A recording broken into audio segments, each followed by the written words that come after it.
Hello everyone. Welcome back to my channel. Today, we're going to talk about company valuation in a simple way. Valuation basically means pricing. It's about figuring out how much a company would be worth if it were sold. Sounds complicated? Actually, it's super easy. Think of it like buying a product. You check the price online or at a store. Then, to know if the price is too high or too low, you compare it with other sellers offering the same product. That way, you can pick the price that makes the most sense. Not too cheap, because it might be a scam. Not too expensive, because you'll lose money. Easy, isn't it? Congratulations for you. Now you know what is relative valuation. Relative valuation is a valuation method that values a company by comparing it with its peer in the same industry.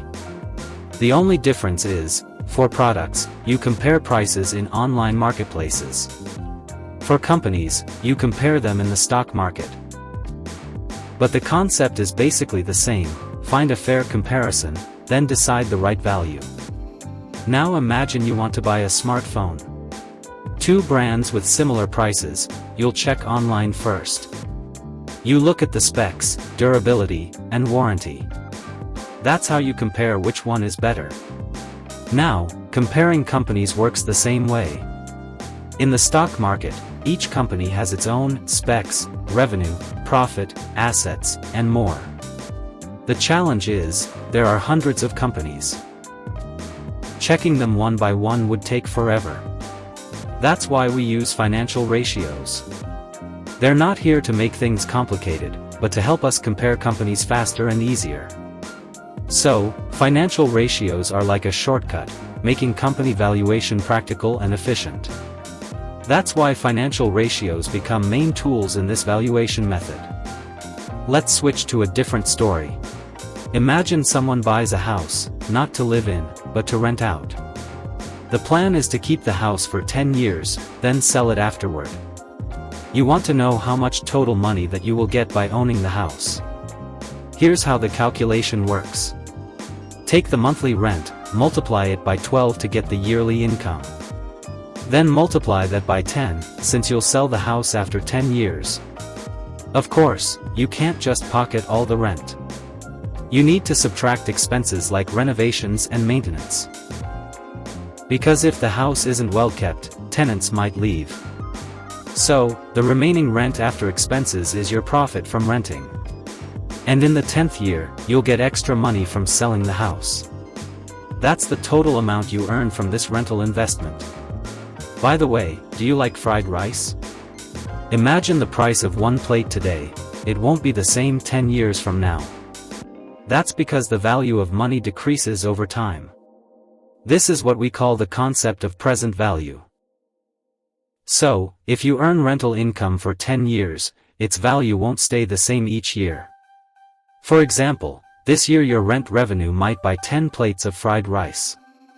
Next year, because prices go up, maybe only 9 plates. How much the decreasing value of the rent revenue each year? We don't need to dive into the exact math right now. The key idea is simple: money loses value over time. You include this discount factor in your rental calculation, then add it all up. Total value of net cash flow that you will get during 10 years is fair value of the house. And if you understand this, congratulations. You've just learned the second valuation method, discounted cash flow, or simply DCF. There's another valuation method that's even simpler, called liquidation value. Imagine a car rental company.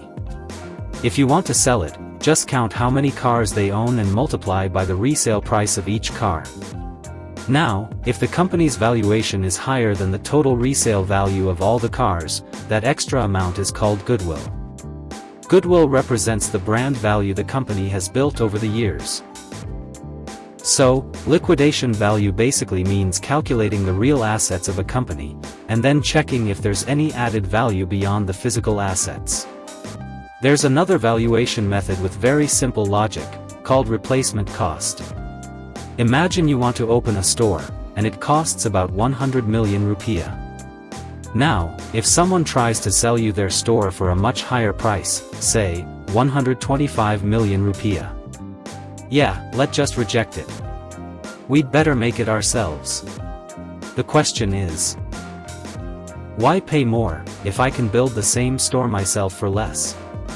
So, replacement cost basically means calculating how much investment it would take to create the same business from scratch. In fact, there are still many other valuation methods out there.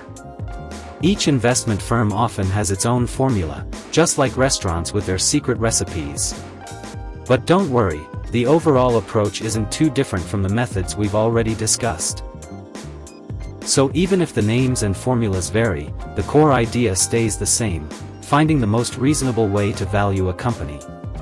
To sum it all up, relative valuation is the most commonly used method. Why? Because it's quick to calculate and usually keeps the company's value close to the market price. It's just like shopping online, comparing prices from different sellers.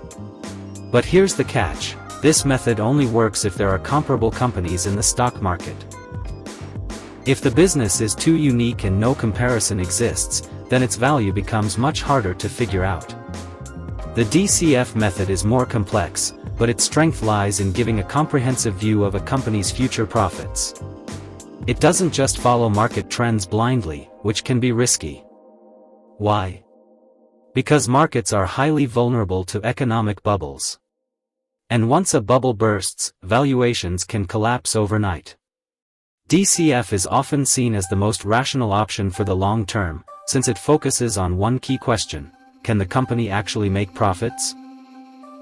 If it keeps burning cash without results, eventually it will go bankrupt.